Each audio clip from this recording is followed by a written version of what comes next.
Predstav si vietor púšte, ako veje cez piesok, zdvíha zrnká, ktoré tancujú bez smeru. Tak ako Izaiáš kráčal nahý, vystavený ostrému vetru, aj nám Boh ukazuje, že aj naša hanba sa môže stať miestom zjavenia. Je chvíľa v živote, keď sa cítime úplne vydaný svetu, brat môj, zbavený výhovoriek a masiek. Práve toto bolo povolanie, ktoré dostal Izaiáš. Kráčať bez plášťa, bez sandálov, ako živé svedectvo o neposlušnosti Júdu. Teraz pozdvihni svoje srdce a pozri, tá šokujúca scéna nebola len divadlom, ale posolstvom vpísaným do kože proroka. Keď cítime váhu vlastnej odhalenosti, sme pozvaní dôverovať, že Boh drží našu ruku. Júda sa vzdialil. Krutosť, modloslužba a nespravodlivosť boli ako neviditeľné reťaze, ktoré dusili ľud. Izaiáš sa stal živým symbolom tohto otroctva, ukazujúc, že hriech, hoci skrytý, sa napokon stáva zástavou. Boh prikázal Izaiášovi, aby kráčal nahý, obraz nahoty Egypta a Etiópie, Is 22:4, aby ukázal, aké dôsledky má spojenectvo s pohanskými národmi. Prorok poslúchol, aj keď nerozumel všetkým detailom Božieho plánu. Predstav si reklamu, ktorá kričí do nebies. Kontrast medzi hanbou Izaiáša a zúrivosťou falošných bohov jasne ukazoval, že bez Boha sme bez ochrany. Tento obraz nás vyzýva, aby sme si položili otázku, komu sme odovzdali svoje srdce. Keď čelíš vlastnej nahote, odhalenému zlyhaniu, chybe, ktorú už nemožno skryť, spomeň si na Izaiáša. Zraniteľnosť nie je definitívna slabosť, ale pozvanie zakúsiť Božiu silu v našej slabosti. Je to ako javisko bez opony. Všetko je vystavené pohľadom publika. Ale milovaný Boh používa túto chvíľu, aby sme zatlieskali jeho vernosti, nie vlastnému vzhľadu či povesti. Neutekaj zo scény, sestra moja. Zostaň pevná, aj keď cítiš hanbu. Každý pohľad, ktorý sa na teba obráti, sa môže stať iskrou svedectva, aj nahý Boh ma prikrýva svojim plášťom milosrdenstva. Keď prechádzaš púšťou odhalenia, pamätaj, že je tu divák väčší než zvedavý dáv. Samotný Boh, ktorý vidí tvoje srdce a zľutúva sa. Predstav si do Korán otvorené okno, cez ktoré je všetko vnútri viditeľné zvonku. Naše myšlienky a emócie môžu byť rovnako priehľadné ako dom bez závesov. Boh však chce očistiť sklo, nie aby nás zahanbil, ale aby nás očistil. Často skrývame svoje zlyhania za hrubé závesy, výhovorky, racionalizácie, útek. Izaiáš ukázal, že keď príjmeme byť videní nahý, dávame Bohu moc obnoviť nás. A tak sa teraz postav v tichej modlitbe. Pane, otváram ti svoje vnútro. Odhaľ, čomu musím čeliť. Ciť, ako každé slovo rezonuje v tvojom vnútri, s dôverou, že on ťa počuje. Prorok neustúpil pred posmechom, kráčal pred kráľom a ľudom, nesúc posolstvo utrpenia, ktoré prichádza. Jeho poslušnosť otvorila cestu k spravodlivému Božiemu súdu. Keď poslúchame, aj keď sa cítime zahanbení, umožňujeme milosti pretekať. Každý krok viery je tehla vo výstavbe pevného svedectva. Predstav si dieťa, ktoré, hoci sa trasie od strachu, beží do otcovho objatia. To je odvaha, ktorá sa rodí, keď pochopíme, že zraniteľnosť sa rozplýva v náručí Najvyššieho. Pozývam ťa, aby si teraz vyznal čo sa snažíš skrývať. Pomenuj strach, priznaj bolesť. Pozdvihni svoje srdce a predlož všetko Pánovi. Boh neopúšťa toho, kto sa pokorí. Z nášho zlyhania robí stupeň k duchovnému víťazstvu. To je prísľub, ktorý držal Izaiáša a drží aj nás dnes. Nahota Izaiáša sa stala večnou lekciou. Odhalenie vedie k súdu, ale aj k vykúpeniu. Keď si priznáme svoj stav, prijímame Božiu ponuku obnovy. A aj v tej najšokujúcejšej scéne Boh šepká: Neboj sa, veď ja som s tebou. Is 41:10. To je istota, ktorú nesieme ako štít, naša sila v slabosti. Predstav si pec, ktorá horí bez milosti. Brat môj, Izaiáš sa v ten krutý deň neskrčil pred ohňom opozície. Jeho oči zostali uprené na Boha, ako bojovník, ktorý nepustí meč, ani keď plamene olizujú jeho nohy a horúčava tlačí na srdce. Na dvore modlárskeho kráľa Manasesa sa prorok odvážil pranierovať nespravodlivosť a modloslužbu. Ako ten, kto kričí na preplnenom trhu, nechal Izaiáš svoj hlas znieť, čeliac kráľom a kňazom s nadprirodzenou odvahou. Jeho pohnútkou nebola pýcha, ale božské zľutovanie, ktoré nedokáže zniesť utrpenie ľudu. Keď pocítiš váhu odsúdenia od iných, pozdvihni svoje srdce a spomeň si. Izaiáš vedel, že hovoriť pravdu môže veľa stáť, ale ešte viac by stálo, keby mlčal. Jeho viera bola vzácnejšia než život a každé slovo nieslo dých Ducha Svätého. Predstav si vlhké drevo popravnej lavice, studené ako kameň, čakajúce na moment, keď rozštiepi každé ľudské vlákno. Podľa talmudickej tradície bol prorok rozrezaný zaživa pre svoju vernosť Pánovi. Tá píla sa stala nástrojom súdu, ale aj paradoxnej spásy. V tej chvíli nebola žiadna obecenstvo, ktoré by zatlieskalo, iba pochmúrne ticho národa, unaveného z počúvania hlasu svedomia. Izaiáš zostal pevný, pretože jeho istota neprichádzala od ľudí, ale od Boha. Stal sa osamelým svedkom posolstva, ktoré nie každý bol pripravený prijať, ale ktoré zaznievalo večnosťou. Brat môj, koľkokrát sa rozhodneme pošepkať pravdu len vo svojom vnútri, zo strachu pred následkami. Izaiáš nás učí, že bázeň pred Pánom prevyšuje každý ľudský strach, lebo Boží súd je spravodlivý a plný milosrdenstva, pripravený vykúpiť aj to, čo nás bolí. A tak, keď bude potrebné povedať tvrdé slová, doma, v práci, v cirkvi, nájdi odvahu. Obráť svoj zrak k tomu, ktorý ťa posilňuje, nie k tým, ktorí ťa odsudzujú, a nech istota Božieho povolania dá tvojej reči autoritu a lásku. Predstav si detskú nôžku, ako stúpa na nepriateľský terén, cíti chlad a strach, no napriek tomu pokračuje. Taká bola Izaiášova cesta. Každý bolestivý krok bol poháňaný Božou láskou, ktorá ho obklopovala ako ochranná matka, držiac ho aj v zúfalstve. Výzva k činu, pokľakni na chvíľu, milovaný a pros Pána o odvahu hovoriť to, na čom záleží, aj keď svet nechce počúvať.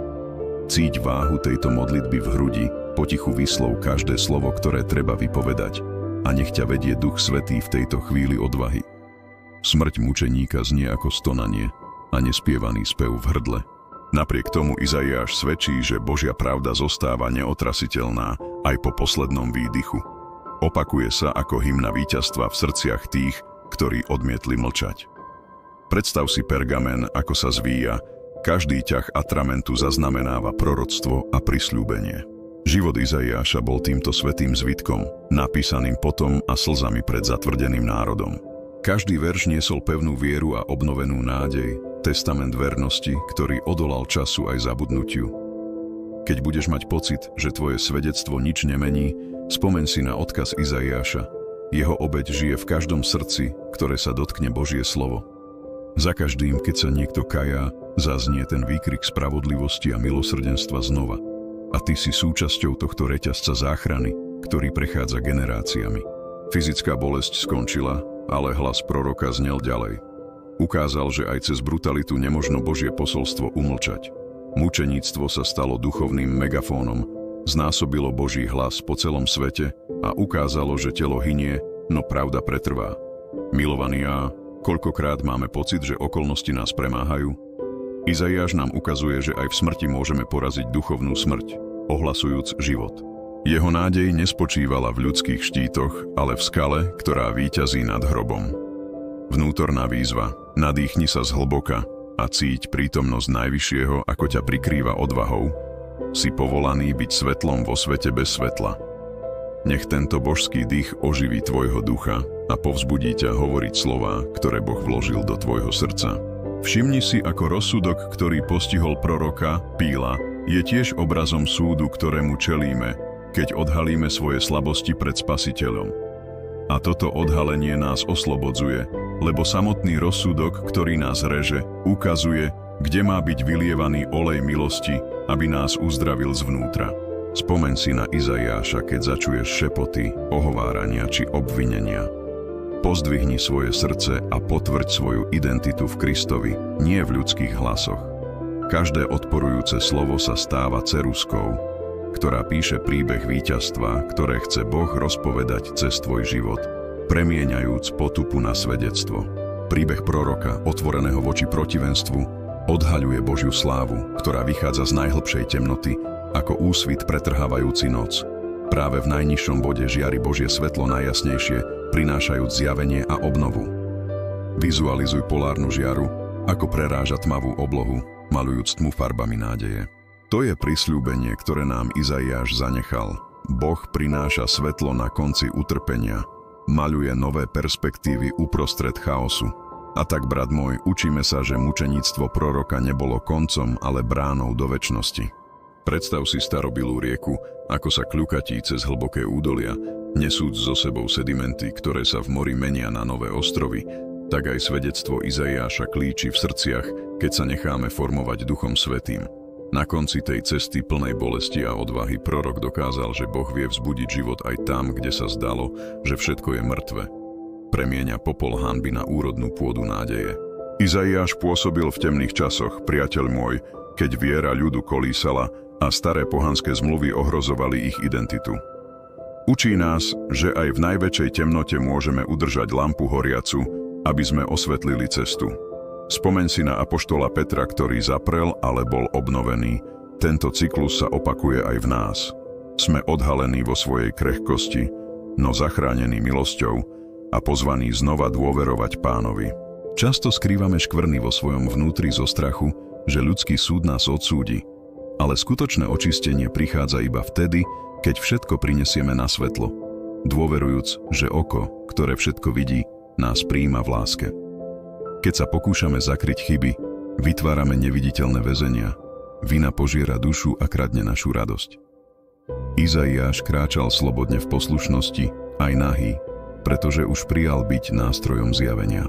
Vnútorná výzva: pozdvihni svoje srdce a povedz v modlitbe: Pane, ukáž mi, kde potrebujem byť obnažený, aby ma Tvoja milosť mohla prikryť. Cíť silu tejto odovzdanosti, ako preniká Tvojim duchom. Spoločenstvo viery nie je tichým publikom, ale sieťou vystretých rúk. Keď sa niekto odváži otvoriť, inšpiruje aj ostatných, aby sa pridali, a vzniká reťaz podpory a premeny. V modlitbe nachádzame útočisko a jasnozrivosť. Vždy, keď sa postavíme pred Boha so svojimi obmedzeniami, dostávame pomazanie, ktoré nás zmocňuje na poslanie. Sila proroka nebola v jeho postavení, ale v úplnej závislosti od Boha. Ukazuje nám, že skutočná moc vyrastá z úplného odovzdania sa Pánovi. Boh nehľadí na výzor, ale na ochotné srdce. Keď príjmeme svoju zraniteľnosť, umožníme Najvyššiemu konať zázraky, ktoré presahujú naše plány. Cíť vietor slobody, ako teraz vanie nad tebou, odnášajúc každú pochybnosť a strach. Ten istý hlas, ktorý povolal Izaiáša na púšti, ešte stále šepká v tichu tvojho srdca.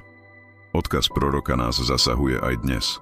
Každé svedectvo o premene je ozvenou Božieho volania po spravodlivosti a milosrdenstve, inšpirujúc generácie, aby vytrvali. Vo svojich vlastných prostrediach, v rodine, v práci, medzi priateľmi sme pozvaní hovoriť pravdu v láske, s istotou, že Božia vernosť nikdy nesklame. Venuj chvíľu vďaky za všetky chvíle, keď si napriek odhaleniu zakúsila obnovujúcu milosť. Uvedom si dobrotu Otca, ktorý sa stará o každý detail tvojho príbehu. Keď ťa ťaží minulosť, pozri dopredu. Boh je expert na otváranie ciest tam, kde niet východiska.